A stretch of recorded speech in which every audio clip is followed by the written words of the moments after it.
Bonjour et bienvenue. On se pose souvent la question de savoir ce qui se cache au juste derrière l'expression droit constitutionnel. Aujourd'hui, on va prendre le temps de décortiquer ensemble cette notion qui est vraiment la pierre angulaire de nos sociétés.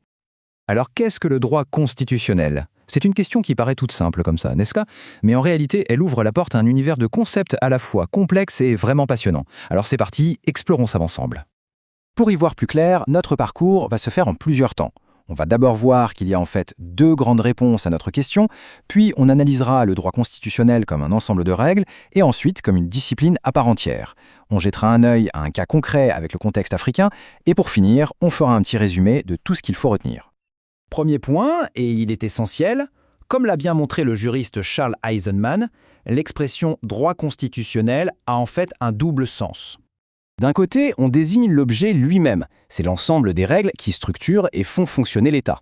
Et de l'autre, on parle de son étude, c'est la science qui analyse ces règles, la matière qu'on enseigne à l'université. Pour faire simple, c'est la différence entre le code de la route et le cours de code. Commençons donc par le premier sens. Le droit constitutionnel vu comme un ensemble de règles qui organisent la vie de l'État.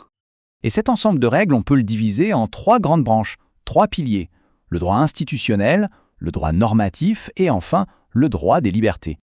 Premier pilier, le droit institutionnel. Alors là, on parle des règles du jeu entre les grands pouvoirs de l'État, le gouvernement, le Parlement, bien sûr, mais aussi, et c'est de plus en plus vrai, les juges et les grandes administrations. Deuxième pilier, le droit normatif. Imaginez les fondations d'un bâtiment. C'est l'ensemble des règles qui disent comment toutes les autres règles, les lois, les décrets, doivent être fabriquées pour être valables. C'est le mode d'emploi du droit, en quelque sorte. Cette citation de Del Vecchio est parfaite pour illustrer ça. Si le droit, c'est la colonne vertébrale de notre société, eh bien le droit constitutionnel, c'est sa moelle épinière. C'est le centre nerveux de tout part et qui donne sa cohérence à l'ensemble du système. On a souvent l'habitude de visualiser ça avec une pyramide. Tout en haut, au sommet, on a la Constitution, c'est la norme suprême, et tout ce qui est en dessous doit la respecter. Et on arrive au troisième pilier, le droit des libertés.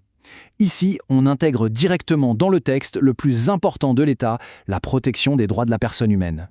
Et ça, ce n'est pas juste de la théorie. Beaucoup de constitutions modernes, comme celle du Sénégal adoptée en 2001, y dédient un chapitre entier. Ça montre bien à quel point c'est devenu central. Bien, maintenant qu'on a vu le droit constitutionnel comme un ensemble de règles, passons au second sens, le droit constitutionnel en tant que discipline, en tant que champ d'étude. En tant que discipline, le droit constitutionnel a ses propres caractéristiques, sa méthode, son langage bien à lui et une position tout à fait particulière dans le monde du droit. D'abord, son langage. C'est un vocabulaire très précis. Dans la vie de tous les jours, on pourrait confondre Cour suprême et Cour constitutionnelle. Mais en droit constitutionnel, ces termes ont des sens bien distincts. Pareil pour des concepts comme régime parlementaire, qui sont définis avec une grande rigueur. Ensuite, sa position est vraiment centrale. Même si c'est à la base une branche du droit public, son influence s'étend absolument partout. On parle d'ailleurs de constitutionnalisation du droit. C'est quand des grands principes constitutionnels, comme l'égalité homme-femme, viennent impacter et transformer des domaines qui semblaient éloignés, comme le droit de la famille par exemple. Maintenant qu'on a posé les bases théoriques, rien de tel qu'un exemple concret pour voir comment tout ça prend vie. L'évolution du droit constitutionnel en Afrique est un cas d'école particulièrement intéressant. Pour comprendre cette évolution, un mot-clé est essentiel, le mimétisme. C'est un terme qui décrit la tendance, au moment des indépendances dans les années 60, à copier presque à l'identique les modèles constitutionnels européens. Le parcours s'est fait en plusieurs étapes. D'abord, ce fameux mimétisme des années 60. Ensuite, dans les décennies 70-80, une phase d'instrumentalisation, où les textes ont souvent été modifiés pour renforcer le pouvoir en place. Et puis, dans les années 90, un grand tournant, avec une vague de réformes démocratiques vers plus d'état de droit.